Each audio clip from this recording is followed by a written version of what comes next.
അവിശ്വസ്തനായ കാര്യസ്ഥൻ്റെ ഉപമയാണ് ഈ ഞായറാഴ്ച നമുക്ക് ചിന്ത വിഷയമായിട്ട് സഭാമാതാവ് നൽകുന്നത്. ലൂക്കായുടെ സുവിശേഷം 16-ാം അധ്യായത്തിലാണല്ലോ. ഇവിടെ ഈശോ ലോകവഴികളിൽ നടക്കുന്ന മനുഷ്യരെ കാണിച്ചു തരികയാണ്. ഏറ്റവും പ്രധാനം ജീവിതത്തിൽ വിശ്വസ്തരായിരിക്കുക എന്നുള്ളതാണ്. ദൈവത്തോടുള്ള വിശ്വസ്തത വളരെ വലിയ കാര്യമാണ്. വിശ്വസ്തതയ്ക്കാണ് നിനക്ക് പ്രതിഫലം ലഭിക്കുന്നത്. അവിശ്വസ്തനായ കാര്യസ്ഥൻ്റെ ഉപമ പറഞ്ഞുകൊണ്ട് ലോകക്രമത്തെക്കുറിച്ച് ഈശോ ഓർമ്മിപ്പിക്കും. ലോകം ഇങ്ങനെയാണ്, പക്ഷെ നിനക്ക് 2 യജമാനന്മാരെ സേവിക്കാൻ പറ്റത്തില്ല.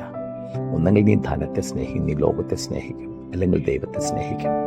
നിന്റെ ജീവിതത്തിൽ വിശ്വസ്തത എന്ന പുണ്യം വളരെ വലിയ പ്രാധാന്യം അർഹിക്കുന്നു. സ്വർഗരാജ്യ പ്രവേശനത്തിനും നീതിയുടെ കിരീടം ധരിക്കപ്പെടുന്നതിനും വിശ്വസ്തത ആവശ്യമാണെന്ന് കർത്താവിന്റെ വിശ്വസ്തരായിരിക്കാൻ ഓർമ്മിപ്പിക്കുന്നു വചനം. ആമേൻ.